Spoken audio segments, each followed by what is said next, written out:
Morning students, welcome to our new class. Yesterday we finished our first chapter, the living bird, and the second chapter is classification of organism. So classification is organism is on the basis of cell type. So we want to study first of all about cell, and this is our 8th chapter, cell, the unit of life. कोशिका जीवन की इकाई, कोशिका जीवन की इकाई. ठीक है. What is cell? Cell is the structural and functional unit of life. कोशिका क्या है? Cell is the structural and functional unit of life. कोशिका जीवन की सूक्ष्मतम संरचनात्मक एवं क्रियात्मक इकाई है. When we look around us, we find that living and non-living things. You must have wondered and asked yourself that what is living and what is non-living, or what is that make an organism living. What things are organism make it living. Living means the whole body of organism is made up of cell. अगर हम अपने चारों तरफ देखें तो हम पाएंगे कि दो चीजें हमारे चारों तरफ, एक तो क्या है? जीवित है और दूसरा अजीवित है. तो जीवित किसी भी जीव को जीवित या किसी भी संरचना को जीवित कौन बनाता है? तो जीवित कौन बनाता है, या हम यो पहले चैप्टर में अपन ने पढ़ा था कि जीवित जीव जो है वो कोशिकाओं से मिलकर बने होते हैं. Means all the living organism are made up of cell, either unicellular और मल्टी सेलुलर. यानी जो अपन ने कैरेक्टर्स ऑफ लिविंग बीइंग पढ़े थे, उन कैरेक्टर के बेसिस पे हम कह सकते हैं कि जितने भी सजीव हैं, सबसे पहली बात उनका शरीर कोशिका से मिलकर बना होता है. और कोशिकाएं क्या करती है? चाहे यूनिसेलुलर हो तो उनमें वो एक कोशिका, जो जितने भी अपन ने कैरेक्टर्स पढ़े थे वो एक कोशिका उन कैरेक्टर्स को शो करेगी. और नॉन लिविंग है तो कोई कैरेक्टर्स वो शो नहीं होंगे. और मल्टी सेलुलर है तो उनमें डिफरेंशिएशन हो जाएगा किसका? वर्ग का.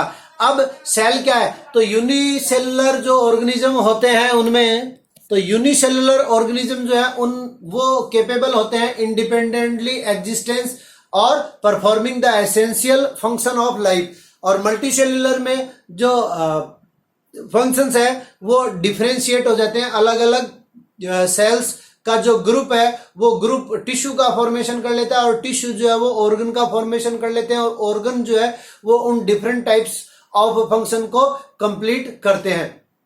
तो हमने सबसे पहले डिस्कस किया था सेल जो है basic structural and functional unit होती है लाइफ की, चाहे वो यूनिसेलुलर ऑर्गेनिज्म हो या मल्टीसेलुलर ऑर्गेनिज्म हो. और उसके बाद में जो 1 मार्क क्वेश्चन बनता है वो है who discovered the cell. So Robert Hooke was the first scientist who discovered the cell. Robert Hooke discovered the cell, but Antonie van Leeuwenhoek और एंटोन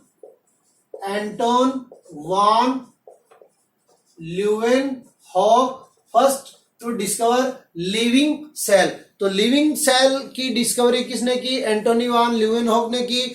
और we can say Antonie van Leeuwenhoek the first saw described a live cell. Robert Hooke discover dead cell, and after that Robert Brown. देखिए Robert Hooke ने क्या किया था? Robert Hooke ने cell की खोज की थी, एंटोनी वान ल्यूवेनहॉक ने लिविंग सेल की खोज की थी, और रॉबर्ट ब्राउन ने न्यूक्लियस मींस केंद्रक की डिस्कवरी की थी. तो रॉबर्ट ब्राउन ने क्या किया? केंद्र की डिस्कवरी की. और we can say the invention of microscope and its improvement leading to the electron microscope revealed all the structural details of a cell.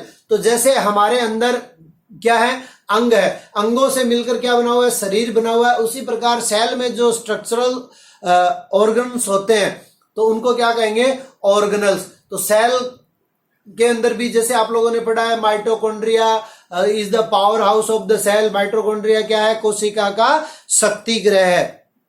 ठीक है, ये अपन ने 10th तक भी पढ़ा है। तो माइटोकॉन्ड्रिया क्या है? Organelle of cell, organ of cell है और उसको हम क्या कहेंगे? Organelle of cell. Mitochondria, Golgi काय, ribosome, peroxisome, lysosome, endoplasmic reticulum, all these are cell organelles और सेलुलर ऑर्गेनल। सो यहां तक अब इतना ही ध्यान में रखो कि सेल जो है वो क्या है? Structural and functional unit of life है। उसके बाद में एक थ्योरी आती है जिसको कहते हैं सेल थ्योरी। सेल थ्योरी किसने दी? सेल थ्योरी दी थी स्लीडन एवं स्वान ने। Cell theory was proposed by botanist Matthias Sleden and zoologist Theodor Swan. In 1983, Matthias Sleden, a German botanist, examined large number of plants and observed that all plants are composed of different kinds of cells, which form the tissue of the plants at about same time. At about same time, Theodor Swan, a British zoologist, studied different types of animal cell and proposed the cell had a thin outer layer which is today known as plasma membrane. Cell जो होती है इसमें मैंने आपको दो चीजें बताई थी। एक तो ये क्या हो गया? ये तो हो गया अपना न्यूक्लियस, और न्यूक्लियस के बाद में ये क्या है? ये जो लिक्विड और we can say semi liquid part है इसको कहते हैं साइटोप्लाज्म। और साइटोप्लाज्म जो एक मेम्ब्रेन के द्वारा लेयर्ड रहता है, या इसका ही ये क्या है? ये पुराना इसका भाग है। This is called protoplasmic membrane और this is also called cell membrane is surrounding around the cytoplasm of a cell. कोशिका द्रव्य के चारों ओर जो एक पतली झिल्ली पाई जाती है उस झिल्ली को अपन क्या कह सकते हैं? जीव द्रव्य झिल्ली। प्लाज्मा मेम्ब्रेन भी इसको कहते हैं, प्लाज्मिक मेम्ब्रेन, और it can called plasma membrane. ये प्लाज्मा मेम्ब्रेन और एक क्या है? न्यूक्लियस है, जिसकी डिस्कवरी की थी किसने? रॉबर्ट ब्राउन ने। तो स्लीडन और स्वान, स्लीडन एक बॉटनिस्ट थे और इन्होंने सेपरेटली प्लांट्स की स्टडी करके सेल थ्योरी दी, और थियोडोर स्वान ने एनिमल्स की स्टडी करके सेल थ्योरी दी। तो सेल थ्योरी जो है वो इन दोनों वैज्ञानिकों का कंपोजिट प्रयास था, इन दोनों का संयुक्त प्रयास है कि स्लीडन और स्वान ने क्या दिया था? सेल थ्योरी दी थी। और सेल थ्योरी है क्या?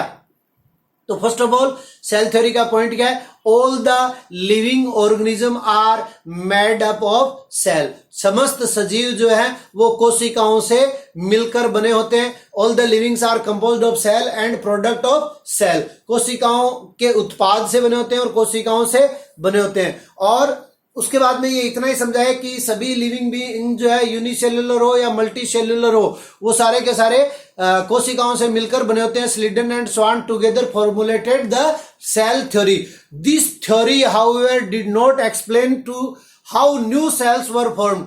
और ये सिद्धांत जो है, ये थ्योरी जो है, ये नहीं बता सकी कि सेल का फॉर्मेशन कैसे हुआ।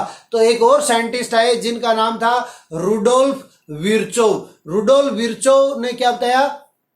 Rudolf Virchow first explained that cells divided and new cells are formed from the pre-existing cell। यानी जो नई सेल बनती है उन नई सेल का फॉर्मेशन जो है वो पहले से जो सेल उपस्थित होती है उन पहले से सेल उपस्थित के द्वारा वो अगला जो एक चैप्टर अपने इसी बुक में है सेल डिवीजन, वो भी अपन पढ़ेंगे कि सेल जो है वो डिवाइडेड होकर क्या करती है? नई सेल का फॉर्मेशन करती है। तो हम कह सकते हैं कि Rudolf Virchow modified hypothesis of Schleiden and Schwann to give cell theory a final shape. तो सेल थ्योरी क्या हुई? सेल थ्योरी ये हुई कि सबसे पहले सभी सजीव जो है, all the living beings are made up of cell.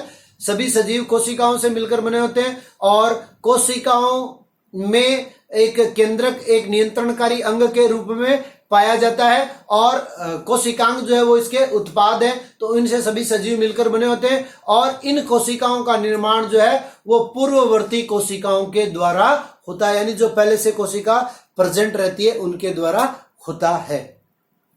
अब अपन बात कर रहे थे, चूंकि अपन ने दूसरा चैप्टर नहीं लिया, क्यों नहीं लिया, उसका रीजन यही था कि जो सेल के टाइप है, on the basis of number of cells organism are of two type. कोशिकाओं की संख्या के आधार पे तो सजीव क्या है, दो प्रकार के हैं, लेकिन कोशिका का जो प्रकार है वो दो प्रकार की कोशिका होती है। There are two types of cell, one is unicellular prokaryotic and another is eukaryotic. So जो अपन ऑर्गेनल्स की बात कर रहे थे, उन ऑर्गेनल्स में ऑर्गेनल्स को सेल के जो पार्ट्स हैं, सेल के पार्ट्स क्या कहलाते हैं, सेल ऑर्गेनल्स कहलाते हैं। और ये ऑर्गेनल्स जो है वो थ्री टाइप्स के होते हैं, double membrane, single membrane and membrane less. एक तो क्या होगा, उनके चारों ओर दो झिल्लियां पाई जाएगी। जैसे अगर अपन बात करें न्यूक्लियस की, माइटोकॉन्ड्रिया की, क्लोरोप्लास्ट की, तो ये डबल मेम्ब्रेन ऑर्गेनल्स हैं। उसके बाद में एंडोप्लाज्म, गोल्जी बॉडी, ये लाइसोसोम, पेरोक्सिसोम, ये क्या है, सिंगल मेम्ब्रेन बाउंडेड स्ट्रक्चर है। और उसके बाद में अपन बात करें राइबोसोम की, तो राइबोसोम जो है वो मेम्ब्रेन लेस ऑर्गेनल है। तो थ्री टाइप्स के ऑर्गेनल्स प्रेजेंट होते हैं। इनमें से अगर अपन बात करें प्रोकैरियोटिक और यूकैरियोटिक, तो आप लोग इनके फर्स्ट ऑफ ऑल जो न्यूक्लियस है, उन न्यूक्लियस की शेप देख लीजिए।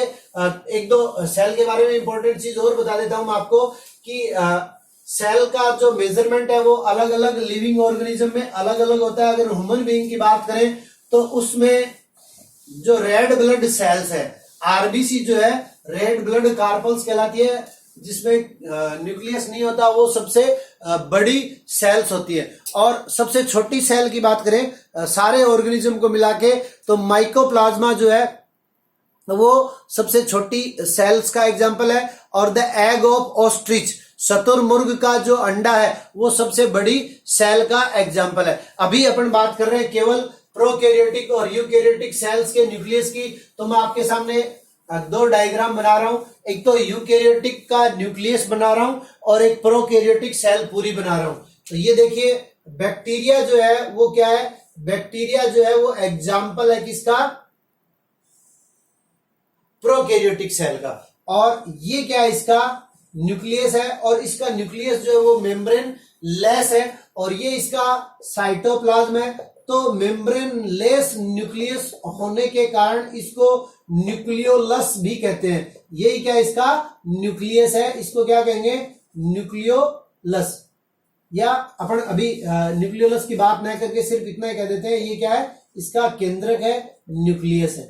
अब अपन बात करते हैं, जैसे मान लीजिए ये यूकैरियोटिक सेल है और इस सेल में मैं केवल आपको न्यूक्लियस बता रहा हूं तो ये यूकैरियोटिक सेल का क्या हो गया, अपना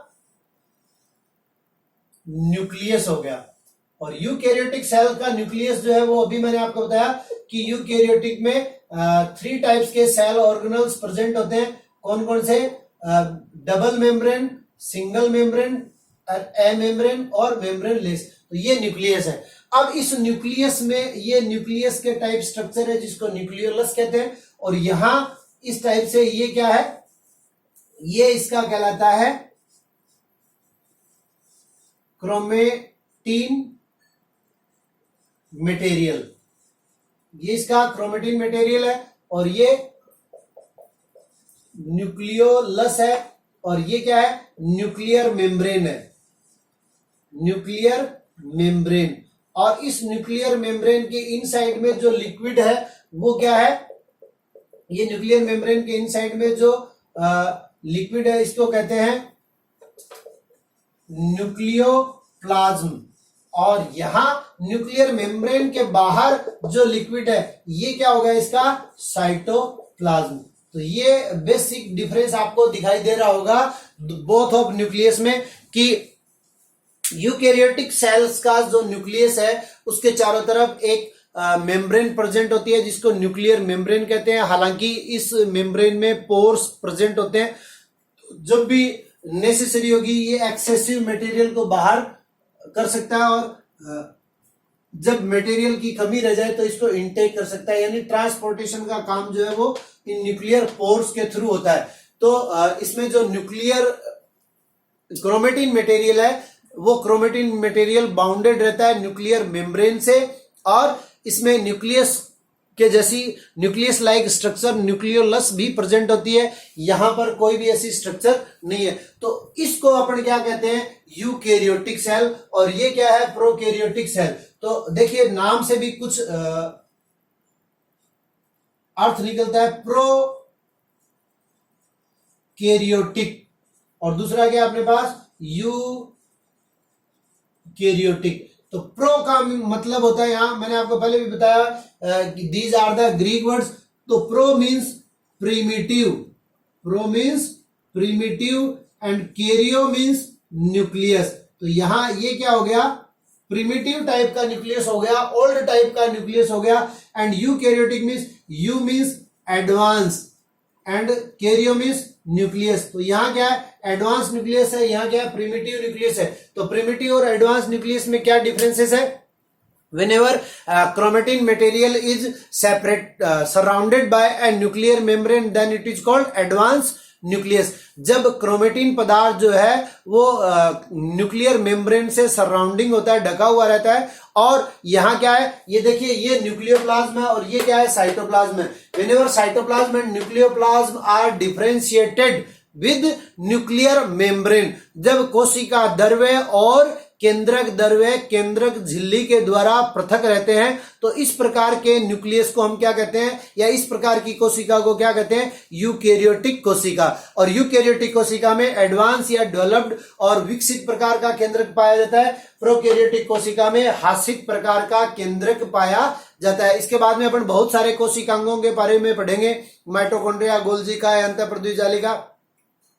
तो जो यूकैरियोटिक कोशिका होगी उसमें डबल मेम्ब्रेन और सिंगल मेम्ब्रेन, या यूं कहते हैं कि बहुत सारे कोशिकांग जो है वो प्रेजेंट होते हैं, जबकि यूकैरियोटिक कोशिकाओं में इन कोशिकांगों का सेल ऑर्गेनल्स का अभाव होता है। They lack of double membrane organ, यानी डबल मेम्ब्रेन जो ऑर्गेनल्स होते हैं उनका तो इसमें अभाव होता ही होता है, और भी बहुत सारे कोशिकांगों का, इनमें जितने भी आपको अगर यूकैरियोटिक और प्रोकैरियोटिक में डिफरेंस है, तो जितने प्रकार के कोशिकांगों, राइबोसोम को छोड़कर जितने प्रकार के कोशिकांगों के आपको नाम आते हैं, वो सारे के सारे सेल ऑर्गेनल्स जो हैं वो प्रेजेंट होते हैं किसमें, यूकैरियोटिक कोशिका में, और एब्सेंट होते हैं किसमें, प्रोकैरियोटिक कोशिका में। इसके अलावा अगर न्यूक्लियस के बिहाफ पे बात करें तो nuclear membrane is present, nuclear membrane is absent, nucleolus nucleus like structure in nucleus, nucleolus is present, nucleolus is absent. Nucleoplasm and cytoplasm are differentiated with